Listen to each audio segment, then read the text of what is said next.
l'intégration des dispositifs. Les hôtels sont pleins. On a donc une difficulté à trouver des places de mise à l'abri dans les hôtels, par exemple. Et puis, il y a malgré tout, sur certains centres, une tension supplémentaire avec l'arrivée des réfugiés.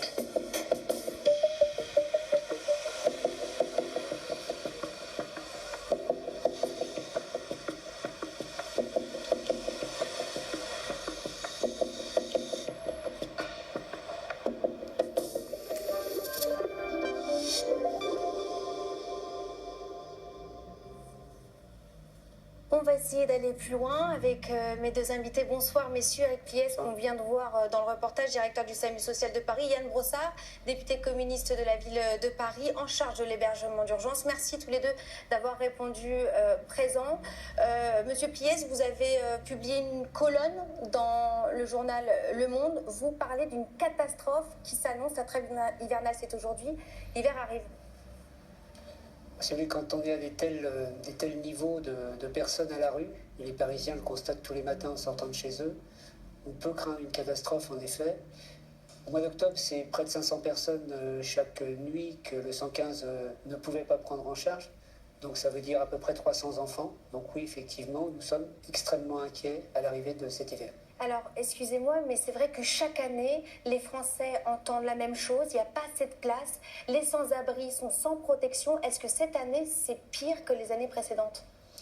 Je pense que, effectivement, on le dit depuis 20 ans, c'est le début du SAMU social, mais ce qu'on constate, c'est que la précarité augmente, que les expulsions augmentent, et que donc les personnes, même si des places sont créées régulièrement, il y en a eu l'année dernière, c'est toujours insuffisant, le verre est toujours à moitié vide, en tout cas c'est ce qu'on constate, et c'est ce que constatent nos écoutants derrière les téléphones. La situation sociale dans la capitale, elle commence à être chaotique. On a parlé ces derniers jours de ce qui se passe déjà à Stalingrad, à La Chapelle, dans le 19e arrondissement. On a entendu également Anne Hidalgo alerter l'autorité, l'État, pour dire on ne sait plus quoi faire.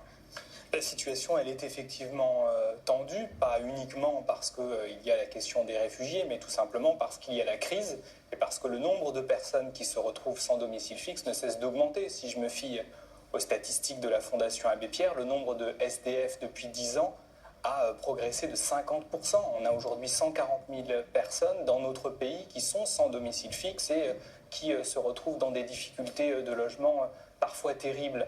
Donc la seule solution à cela, c'est l'augmentation de nos capacités d'hébergement. Il y a un certain nombre d'annonces qui ont été faites, 2870 places en Île-de-France, dont 1100 dans la capitale. C'est la seule solution, notamment pour éviter une forme de concurrence des publics entre les sans-abri sur notre territoire et les réfugiés. Parce que les identitaires, la fachosphère utilisent ça. Est-ce qu'il y a confusion des genres? Est-ce que les réfugiés aujourd'hui prennent la place des SDF? C'est ce qu'on entend et j'aimerais avoir votre réaction là-dessus. Non, d'abord parce qu'on a décidé de créer des centres dédiés et les centres pour sans-abri ne sont pas les mêmes que les centres pour réfugiés. Nous avons décidé, en tout cas pour ce qui nous concerne, nous à Paris, d'augmenter globalement nos capacités d'hébergement. Après, je voudrais quand même insister sur un point, c'est que Paris fait beaucoup, Paris accueille beaucoup, Paris c'est 45% des places d'hébergement de toute l'Île-de-France, mais on a aussi besoin que les autres collectivités accompagnent cette politique-là. Je pense notamment aux Hauts-de-Seine. Paris, c'est 5 places d'hébergement pour 1000 habitants. Les Hauts-de-Seine, c'est 1 place d'hébergement pour 1000 habitants. C'est-à-dire 5 fois moins. Ça n'est pas normal et il est nécessaire aussi de mettre ces collectivités-là face à leurs responsabilités. Alors on va parler de tout ça, mais d'abord je vous propose de faire un point sur le profil de ces sans-abri et quels sont les dispositifs sur lesquels ils peuvent compter. Avec vous, Georges Lédric, merci d'être avec nous. Est-ce que vous pouvez nous faire un état des lieux? Écoutez, en 2012, l'INSEE a mené une grande enquête pour en savoir un petit peu plus sur le profil des sans-abri, qui était une population finalement que l'on connaissait assez mal. Il y avait peu de données. Alors, un peu moins de la moitié, 40% d'entre eux sont des hommes célibataires, donc isolés, sans diplôme.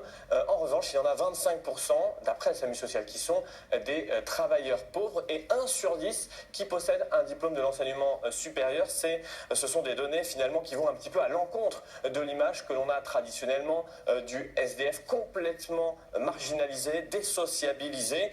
Alors, on en compte 141 500 en 2014, un chiffre qui est en très forte augmentation, plus 50% en seulement 10 ans. Et vous le voyez, le nombre de places n'est pas à la hauteur pour le moment, 118 650 places seulement.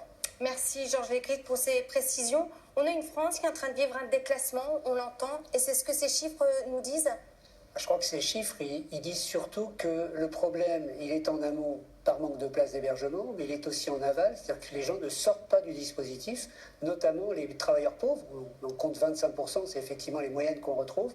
Effectivement, il y a un vrai problème à la sortie de ces dispositifs, donc un problème de logement très social, d'accessibilité à du logement très social pour ces personnes. Et ça, la ville, que peut-elle faire? Parce qu'il faudrait qu'ils sortent pour pouvoir créer des places pour ceux qui arrivent. C'est tout à fait juste et je partage complètement ce que vient de dire Éric Piez. Moi, je suis frappé à chaque fois que je vais dans un centre d'hébergement par le nombre de personnes qui sont là et qui, en réalité, ne devraient pas être là, mais devraient avoir accès à un logement social. Produire du logement social massivement. On ne produit pas suffisamment. Réquisitionner comme le demande le SAMU social? D'abord, produire du logement social, c'est absolument nécessaire. Nous en faisons 7500 par an à Paris. De la même manière qu'il faut que toutes les collectivités fassent de l'hébergement, il faut que toutes les collectivités soient contraintes de faire du logement social. Vous vivez les choses de l'intérieur et vous avez un vrai diagnostic. Il y a des logements vides dans la capitale et certainement aussi en dehors dans la petite couronne. Est-ce que cela, on ne peut pas les réquisitionner? Moi, je suis tout à fait favorable à ce que la préfecture réquisitionne les logements vides. C'est une honte. Je prendrai un exemple. Vous avez rue de Sèvres, au 69 rue de Sèvres, un immeuble qui est entièrement vide depuis une quinzaine d'années, propriété d'une femme qui vit en Belgique et qui ne répond jamais aux courriers qu'on lui envoie pour lui dire que ce serait bien de les mettre à disposition de personnes qui sont sans domicile fixe. Quand est-ce qu'on va enfin réquisitionner un immeuble comme celui-là? Paris, c'est 100 000 logements vides, évidemment que le droit de réquisition devrait être appliqué. Et c'est ce que vous appelez de vos voeux. Merci Éric Piez d'y avoir été avec nous. Merci Yann Brossat. Je rappelle également que vous faites appel aux bénévoles à Paris comme les autres SAMU social et on retrouve bien évidemment tout ça sur le site internet de SAMU social Paris. Restez avec nous pour la direction de la Maison de la Radio pour l'essentiel de l'info.